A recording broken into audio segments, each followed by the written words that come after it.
വീഡിയോയിലേക്ക് കടക്കുന്നതിന് മുമ്പേ തന്നെ നമ്മുടെ ഈ വർഷത്തെ +1 പഠിക്കുന്ന കുട്ടികളുടെ ഏറ്റവും വലിയ പ്രശ്നം എന്ന് പറയുന്നത് സ്കൂൾ തലത്തിലുള്ള ഓൺലൈൻ ക്ലാസ്സുകളുടെ പരിമിതികളും പോരായ്മകളും കൃത്യമായി കുട്ടികൾക്ക് വിഷമം ഉണ്ടാക്കുകയാണ്.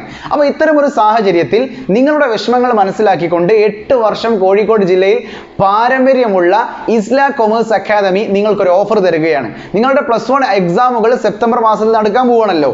അപ്പോൾ നിങ്ങളുടെ സെപ്റ്റംബർ മാസത്തിലേക്കുള്ള കൊമേഴ്സ് ഫീൽഡിലുള്ള ഇംപ്രൂവ്മെന്റ് ക്ലാസ്സുകൾ നിങ്ങൾക്ക് വെറും തുച്ഛമായ ഫീസിൽ നിങ്ങൾക്ക് നൽകുകയാണ്. ISLA കൊമേഴ്സ് അക്കാദമി എന്ന് കേൾക്കുന്ന സമയത്ത് വെറും ഒരു ട്യൂഷൻ റണ്ണ് തോന്നും, പക്ഷേ അല്ല.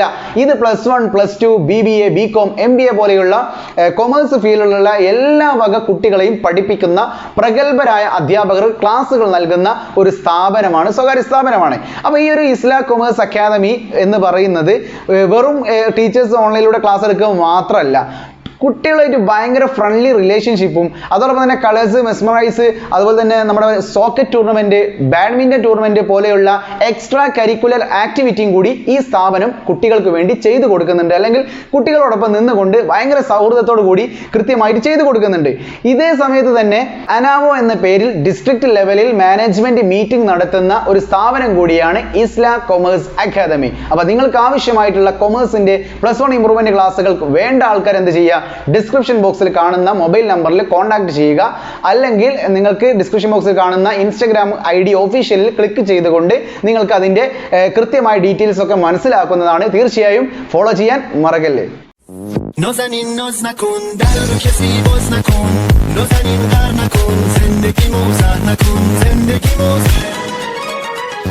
ഏവർക്കും MS സൊല്യൂഷൻസ് യൂട്യൂബ് ചാനലിലേക്ക് ഹൃദ്യമായ സ്വാഗതം. വിദ്യാഭ്യാസപരമായ വാർത്തകൾക്കും ഇൻഫോർമേറ്റീവ് വീഡിയോകൾക്കും ഈ ചാനൽ സബ്സ്ക്രൈബ് ചെയ്യാൻ മറക്കല്ലേ. അതോടൊപ്പം തന്നെ മറ്റുള്ള വിദ്യാർത്ഥികളിലേക്ക് ഷെയർ ചെയ്യുവാനും മറക്കല്ലേ. പ്രിയമുള്ളവരെ, കേരളത്തിലെ മുഴുവൻ +1, +2 ഹയർ സെക്കൻഡറി പഠിക്കുന്ന വിദ്യാർത്ഥികൾക്ക് ഒരു 8ന്റെ പണിയാണ് കിട്ടാൻ പോകുന്നത് എന്നുള്ള ഒരു സൂചനയാണ് നിങ്ങൾക്ക് ഈ വീഡിയോയിലൂടെ MS സൊല്യൂഷൻസ് നൽകാൻ പോകുന്നത്. ആദ്യം നമ്മൾ ആരുടേതാ പറയുക, +2 വിദ്യാർത്ഥികളുടെ കാര്യം തന്നെ ആദ്യം എടുക്കാം. +2 വിദ്യാർത്ഥികളുടെ പരീക്ഷയുമായി ബന്ധപ്പെട്ടുകൊണ്ട് സുപ്രീം കോടതിയിൽ ഒരു ഹർജി പോയിട്ടുണ്ട്. അപ്പോൾ അതിൻ്റെ ബെഞ്ച് ഉടനടി കൂടുകയും 2 ആഴ്ചകൾക്കകം CBSE വിദ്യാർത്ഥികൾക്ക് എങ്ങനെയാണോ പരീക്ഷകൾ എഴുതാതെ അവർക്ക് മാർക്ക് നൽകുന്നത്, ആ എങ്ങനെ എന്നുള്ള കാര്യം CBSE മാനേജ്മെന്റ് എന്ത് ചെയ്യണം, അത് സുപ്രീം കോടതിയെ അറിയിക്കണം. അതിനുശേഷമാണ് സുപ്രീം കോടതി സംസ്ഥാന തലത്തിലെ +2 പരീക്ഷകൾ ക്യാൻസൽ ചെയ്യണോ ചെയ്യണ്ടേ എന്നുള്ള തീരുമാനത്തിലേക്ക് എത്തുക. പക്ഷേ ഇവിടെ നമ്മൾ പത്രങ്ങളൊക്കെ വായിക്കുമ്പോഴും നമുക്ക് മനസ്സിലാകുന്ന ഒരു കാര്യം, സംസ്ഥാനത്തിലെ 12ാം ക്ലാസ് വിദ്യാർത്ഥികളുടെ പരീക്ഷയുമായി ബന്ധപ്പെട്ടാണ് ഹർജി പോയത്. അവിടെ +1 വിദ്യാർത്ഥികളുടെ ക്ലാസ്സുമായി ബന്ധപ്പെട്ട ഹർജി അല്ല. +2 ഇനി അഥവാ തീരുമാനമാവുകയാണെങ്കിൽ തന്നെ 12ാം ക്ലാസ് വിദ്യാർത്ഥികളുടെ പരീക്ഷയാവാം റദ്ദാക്കുന്നത് എന്നുള്ള ഒരു നിലപാടിലേക്ക്, അല്ലെങ്കിൽ ആ ഒരു അന്തിമമായ തീരുമാനത്തിലേക്കാണ് ഹർജി പോകുന്നത് എന്നുള്ള ഒരു സൂചന നമുക്ക് ലഭിച്ചിട്ടുണ്ട്. പക്ഷെ നിങ്ങൾ മനസ്സിലാക്കേണ്ടത്, സംസ്ഥാനതല ഹയർ സെക്കൻഡറി ബോർഡ് പരീക്ഷകൾ റദ്ദാക്കിയേക്കും എന്നുള്ള രീതിയിലുള്ള ആ ഒരു ഹെഡിങ് അല്ലെ തലക്കെട്ട് കൊടുത്തിരിക്കുന്നത് നവമാധ്യമങ്ങൾ തന്നെയാണ്, പത്രത്തിലും അങ്ങനെ തന്നെയാണ് വന്നത്.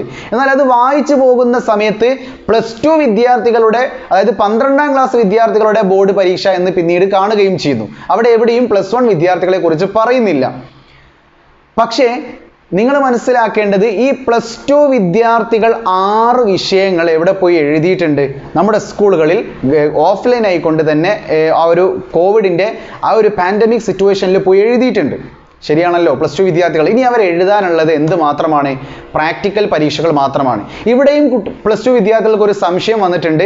ഇനി അഥവാ +2 ബോർഡ് എക്സാമുകൾ റദ്ദാക്കുകയാണെങ്കിൽ ഞങ്ങൾ എഴുതിയിട്ടുള്ള 6 വിഷയങ്ങളും ഇനി വാല്യൂ ചെയ്യാതെ റദ്ദാക്കുമോ, ഞങ്ങൾക്കും ഇതുപോലെ പഴയ ഇന്റേണൽ അസസ്മെന്റ് അടിസ്ഥാനത്തിലായിരിക്കുമോ മാർക്കുകൾ നൽകുക, ഞങ്ങൾ അന്ന് കോവിഡിന്റെ സിറ്റുവേഷനിൽ സ്കൂളുകളിൽ പോയി ജീവൻ പണയം വെച്ച് എഴുതിയ ആ ഒരു ആൻസർ ഷീറ്റുകൾ വെറുതെയായി പോകുമോ എന്നുള്ള ചോദ്യത്തിന് നിങ്ങൾ മനസ്സിലാക്കേണ്ടത്, ഇനി നടക്കാൻ പോകുന്ന സംസ്ഥാനതല ബോർഡ് എക്സാമുകൾ മാത്രമായിരിക്കും റദ്ദാക്കുക. അതിൽ ഒരു പക്ഷേ +1 വിദ്യാർത്ഥികളുടെ പരീക്ഷകൾ കൂടി പരിഗണിക്കപ്പെട്ടേക്കും. കാര്യം ഇതൊക്കെ ക്യാൻസൽ ചെയ്യുവാനുള്ള ഏക കാരണം എന്ന് പറയുന്നത് കോവിഡാണ്. ആ കോവിഡിന്റെ അടിസ്ഥാനത്തിൽ 10ാം ക്ലാസ് എന്നല്ല, +1 എന്നല്ല, +2 എന്നല്ല, ഡിഗ്രിക്കാരുടെ അവസ്ഥ വരെ സുപ്രീം കോടതിയിൽ എത്തിക്കഴിഞ്ഞാൽ അതൊരു കേസായിട്ട് തന്നെ വാദിച്ചെടുക്കേണ്ടി വരും. ഇവിടെ നമ്മുടെ CBSE വിദ്യാർത്ഥികളുടെ പരീക്ഷകൾ റദ്ദാക്കുവാനുള്ള അതേ കാരണങ്ങൾ തന്നെയാണ് സംസ്ഥാന ബോർഡ് തലത്തിലും കാരണങ്ങളായിട്ട് ഹർജിയിൽ കൊടുത്തിരിക്കുന്നത്. അപ്പോൾ തീർച്ചയായും അവർ അതിനെക്കുറിച്ച് കൃത്യമായി പഠിക്കണമെങ്കിൽ 2 ആഴ്ചകൾക്കുള്ളിൽ CBSE എങ്ങനെയാണോ പരീക്ഷ എഴുതാതെ കുട്ടികൾക്ക് മാർക്ക് നൽകുന്നത് ആ രീതി സുപ്രീം കോടതിയെ അറിയിക്കണം. അതിനുശേഷം സുപ്രീം കോടതി എന്ത് ചെയ്യാം? സംസ്ഥാനതല ബോർഡുകൾ റദ്ദാക്കണം, ബോർഡ് പരീക്ഷകൾ റദ്ദാക്കണം എന്ന് പറഞ്ഞു കഴിഞ്ഞാൽ അവിടെ +1 വിദ്യാർത്ഥികളുടെ കാര്യം പറയുമോ എന്നുള്ള ഒരു ഡൗട്ട് നമുക്ക് വന്നിട്ടുണ്ട്. കാര്യം അവിടെ ഹർജി പോയത് +2 വിദ്യാർത്ഥികളെ കുറിച്ചുള്ള ഒരു കാര്യമാണ്. എങ്കിൽ കൂടി അവിടെ പരിഗണിക്കപ്പെടുന്ന സമയത്ത് ഈ +1 വിദ്യാർത്ഥികളുടെ അവസ്ഥകൾ കൂടി ചർച്ച ചെയ്യപ്പെടുകയും അവരുടെ കാര്യത്തിലും ഒരു തീരുമാനം വന്നേക്കാം എന്നാണ് നമുക്ക് അൺഒഫീഷ്യൽ ആയിട്ട് ലഭിച്ചിട്ടുള്ള ഒരു കാര്യങ്ങൾ. തീർച്ചയായും അത് ഒഫീഷ്യൽ അല്ല, അൺഒഫീഷ്യൽ ആയിട്ട് ലഭിച്ചതാണ്. എങ്കിൽ കൂടി വിദ്യാർത്ഥികൾക്ക് +1 വിദ്യാർത്ഥികളോട് എനിക്ക് പറയാനുള്ളത്, നിങ്ങൾ സുപ്രീം കോടതിയിലെ വിധിയും കാത്തിരിക്കാൻ നിൽക്കണ്ട. നിങ്ങൾക്കൊരു ഫോക്കസ് ഏരിയ തന്നിട്ടുണ്ട്. ആ ഫോക്കസ് ഏരിയയുടെ അടിസ്ഥാനത്തിൽ സെപ്റ്റംബർ 6 മുതൽ 16 തീയതി വരെ എക്സാമുകൾ നടത്തുമെന്ന് സർക്കാർ പറഞ്ഞിട്ടുണ്ട്. കഴിഞ്ഞ വർഷത്തെ സർക്കാരിന്റെ നടപടികൾ വെച്ച് നോക്കുമ്പോൾ, അല്ലെങ്കിൽ ഈ വർഷം തന്നെ 3 പരീക്ഷകൾ 10ാം ക്ലാസ്സിലെയും +2ലെയും കുട്ടികൾ എഴുതിയിരിക്കുന്നത് കേരളത്തിൽ 10,000-ന് മുകളിൽ കോവിഡിന്റെ സംഖ്യകൾ സ്ഥിരീകരിച്ച സമയത്താണ്. ഇപ്പോഴും അതേ ഒരു അവസ്ഥ തന്നെയാണ് കേരളത്തിൽ തുടർന്നുകൊണ്ടിരിക്കുന്നത്. അപ്പോൾ തീർച്ചയായും സംസ്ഥാന സർക്കാർ പരീക്ഷകൾ നടത്തുന്ന നടപടിയിൽ നിന്ന് ഇതുവരെ പിന്നോട്ടേക്ക് നിന്നിട്ടില്ല. ഇവിടെയാണ് നമ്മൾ പേടിക്കേണ്ടത്. ഒരു പക്ഷേ നിങ്ങൾ 2 ആഴ്ചകളോളം കാത്തിരുന്ന് പഠിക്കാതെ ഇപ്പം വരും സുപ്രീം കോടതിയല്ലേ, അവിടെ എന്തായാലും നമ്മളുടെ വിഷമങ്ങൾ മനസ്സിലാക്കും എന്ന് വിചാരിച്ചിരുന്നിട്ട് കാര്യമില്ല എന്നാണ് ഞാൻ പറയുന്നത്. അതൊരു അവസാന ഹോപ്പ്, ഒരു പ്രതീക്ഷ മാത്രമാണ്. അല്ലാതെ നിങ്ങൾ എനിക്ക് പഠിക്കാതിരിക്കാനുള്ള ഒരു അവസ്ഥ നിങ്ങൾ ആ ഒരു കാരണമാക്കി എടുക്കരുത്.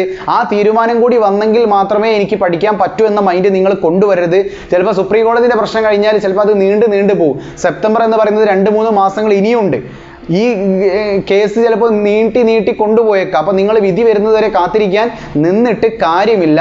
നിങ്ങൾക്ക് ഫോക്കസ് ഏരിയ തന്നിട്ടുണ്ട്, അതിൻ്റെ അടിസ്ഥാനത്തിൽ നിങ്ങൾ പഠിച്ചേ പറ്റുള്ളൂ. ഇവിടെ നമ്മൾ ഏഷ്യാനെറ്റ് ന്യൂസ് ഒരു പറ്റിച്ചിട്ടുണ്ട്. അവർ പറഞ്ഞു ഫോക്കസ് ഏരിയയുടെ അടിസ്ഥാനത്തിലാണെങ്കിൽ ഒരു സബ്ജക്റ്റിൽ 2 പാഠങ്ങൾ മാത്രം പഠിച്ചാൽ മതി എങ്കിൽ ആ കുട്ടിക്ക് ആ വിഷയത്തിൽ A+ ഉറപ്പാണ്. അത് പക്കാ ഫേക്കാണ്, പക്കാ ഫ്രോഡാണ്. ഏഷ്യാനെറ്റ് ന്യൂസ് ആണ് കുട്ടികളെ ഇങ്ങനെ ഒരു വ്യാമോഹത്തിലേക്ക് കൊണ്ടുവന്നത്. കാരണം ആ ഫോക്കസ് ഏരിയയുടെ സർക്കുലറിൽ, അല്ലെങ്കിൽ സർക്കുലർ ആയിട്ട് പുറത്തേക്ക് വന്ന ആ ഫോക്കസ് ഏരിയയുടെ PDF ഫയലിൽ, ഡോക്യുമെന്റ് ഫയൽ തുറന്നു കഴിഞ്ഞാൽ അതിൽ കൃത്യമായി എഴുതിയിട്ടുണ്ട്, ഇതിലുള്ള ഓരോ പാഠങ്ങളും പരീക്ഷയ്ക്ക് നിർബന്ധമാണ്.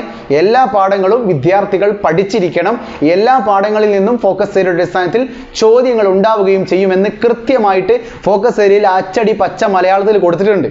അതുകൊണ്ട് തന്നെ നിങ്ങൾക്ക് എല്ലാവർക്കും 8ന്റെ പണിയാണുള്ളത്. നിങ്ങളിങ്ങനെ വെറുതെ സമയം വേസ്റ്റ് ആക്കണ്ട, പുസ്തകം എടുത്ത് പഠിക്കുക. ക്യാൻസൽ ആക്കുകയാണെങ്കിൽ ആക്കട്ടെ, പക്ഷെ നിങ്ങൾ പഠിക്കാതിരുന്നത് കൊണ്ട് ഒരു കാര്യമില്ല. പഠിച്ചു പോയി ഒരു അറ്റത്തെത്തുന്നതിന് മുമ്പേ എക്സാം ക്യാൻസൽ ആക്കിയാൽ നിങ്ങൾക്ക് പഠിച്ചിട്ടുണ്ട്, എക്സാം എഴുതേണ്ട ആവശ്യകതയില്ല. നേരെ മറിച്ച് നിങ്ങൾ പഠിക്കാതെ അവിടെ വരെ പോയിട്ട് പിന്നെ അവസാനമൊക്കെ കൂടി തലയിലിട്ട് വെച്ച് കഴിഞ്ഞാൽ നിങ്ങൾക്ക് ആ സമയത്ത് ഒന്നും ചെയ്യാൻ പറ്റില്ല. അതുകൊണ്ട് +1 വിദ്യാർത്ഥികൾ തീർച്ചയായും പഠനത്തിന്റെ ഭാഗത്തേക്ക് വരണമെന്ന് വിനീതമായിട്ട് പറയാണ്. നിങ്ങൾക്ക് ഞാനത് പറയുമ്പോൾ ഒരു പക്ഷേ നിങ്ങൾക്ക് എന്നോട് തെറി പറയാൻ തോന്നിയേക്കാം, പക്ഷേ എനിക്കത് പറയാതിരിക്കാൻ പറ്റില്ല. നിങ്ങളെ ഒന്ന് ഉപദേശിക്കേണ്ടത് എൻ്റെ ഒരു കർത്തവ്യമാണ്. നിങ്ങളെങ്ങനെ ജസ്റ്റിസ് ഫോർ സ്റ്റുഡൻസ് എന്ന് ഞാനിങ്ങനെ എന്താ പറയുക ഇളക്കി മറിക്കുകയാണെന്ന് കുറേ ആൾക്കാർ എന്നോട് പറയുന്നുണ്ട്. എനിക്ക് പറയാനുള്ളത്, നിങ്ങളുടെ സാഹചര്യങ്ങളും നിങ്ങളുടെ വേദനകളും കൃത്യമായിട്ട് എനിക്ക് അറിയാവുന്നത് കൊണ്ടാണ് നിങ്ങളുടെ കൂടെ ഞാൻ നിന്ന് സംസാരിക്കുന്നത്. അതുകൊണ്ട് ഞാനിപ്പോൾ പറയുന്ന കാര്യം, നിങ്ങൾ +1 ഫോക്കസ് ഏരിയ പഠിച്ച് തുടങ്ങണം. കാര്യം ഇന്ന് എൻ്റെ ഇവിടെ 3 ചെറുപ്പക്കാർ 10ാം ക്ലാസ്സിൽ കുറഞ്ഞ മാർക്കുള്ള, പക്ഷേ കമ്പ്യൂട്ടർ സയൻസ് എന്താ പറയുക, മാർക്ക് ഇല്ലാത്തത് കൊണ്ട് കമ്പ്യൂട്ടർ സയൻസിന് ലക്കിയിൽ അവസാനത്തെ സ്പോട്ട് അഡ്മിഷനിൽ കിട്ടിയ 3 കുട്ടികളോട് വന്നിട്ട് കെമിസ്ട്രി പറഞ്ഞു കൊടുക്കണം എന്ന് പറഞ്ഞു. +1 എനിക്കൊന്നും കൂടി ഒന്ന് പഠിക്കേണ്ടതുണ്ട്. അപ്പോൾ ഞാൻ പറഞ്ഞു കുറച്ച് 2-3 ദിവസം കഴിഞ്ഞ് വരാൻ, ഇപ്പം തിരക്കാണെന്ന് പറഞ്ഞു. അപ്പോൾ പഠിക്കാത്ത കുട്ടികൾ വരെ എങ്ങനെയെങ്കിലും പഠിച്ച് മാർക്ക് ഉണ്ടാക്കാൻ വേണ്ടി നോക്കുന്നുണ്ട്. നിങ്ങൾ പഠിക്കാതിരുന്ന് കഴിഞ്ഞാൽ നിങ്ങൾക്ക് തന്നെയാണ് പ്രശ്നം. അതുകൊണ്ട് +1 വിദ്യാർത്ഥികൾ പഠിച്ചു തുടങ്ങുക. ഈ കാര്യങ്ങളൊക്കെ എന്തായാലും മാധ്യമങ്ങളും പ്രതിപക്ഷ നേതാക്കളും അതോടൊപ്പം സുപ്രീം കോടതി വരെ എത്തിയിട്ടുണ്ട്. നിങ്ങൾ ഇനി പഠിച്ചു തുടങ്ങുക. നിങ്ങൾ ഫ്രീ ആയി, നിങ്ങളുടെ പ്രശ്നങ്ങൾ ഈ കേരളം മൊത്തം അറിഞ്ഞു കഴിഞ്ഞു. ഇപ്പം ഇനി നിങ്ങൾക്ക് എന്ത് ചെയ്യാം? വീട്ടിലിരുന്ന് പഠിച്ചു തുടങ്ങുക. ഫോക്കസ് അടിസ്ഥാനത്തിൽ ക്ലാസ്സുകൾ കൈറ്റ് വിക്ടേഴ്സിൽ ഉണ്ടാവും. നിങ്ങളുടെ സ്കൂൾ ഗ്രൂപ്പുകളിൽ ടീച്ചേഴ്സും ക്ലാസ് എടുത്ത് തരും. അത് കൃത്യമായിട്ട് നിങ്ങൾ പഠിച്ചു തുടങ്ങുക. +2 വിദ്യാർത്ഥികൾ പ്രാക്ടിക്കൽ കാര്യമാണ് ഇപ്പോൾ സുപ്രീം കോടതിയിൽ ഏറ്റവും കൂടുതൽ ചർച്ച നടത്തുന്ന ഒരു ഹർജിയായിട്ട് മാറുന്നത്. അപ്പോൾ നിങ്ങളോട് എനിക്ക് പറയാനുള്ളത്, പ്രാക്ടിക്കലുമായി ബന്ധപ്പെട്ട് ഓൺലൈനിൽ കൂടി ഇപ്പോൾ ഒന്നും നടക്കില്ലെങ്കിലും യൂട്യൂബ് ചാനലുകളിലോ അല്ലെങ്കിൽ എന്തെങ്കിലും ഗൂഗിളിലൊക്കെ നിങ്ങൾ അടിച്ചിട്ട് പ്രാക്ടിക്കലുമായി ബന്ധപ്പെട്ട ആ ഒരു വീഡിയോസുകളൊക്കെ ഒന്ന് കണ്ടു നോക്കുക. ഇനി അങ്ങനെ ഉണ്ടോ എന്ന് എനിക്കറിയില്ല. നിങ്ങളുടെ ടീച്ചേഴ്സ് എന്താണോ പറയുന്നത് അത് ഫോളോ ചെയ്യുക എന്ന് മാത്രമേ +2 പ്രാക്ടിക്കൽ കാത്തിരിക്കുന്ന കുട്ടികളോട് എനിക്ക് പറയാനുള്ളൂ.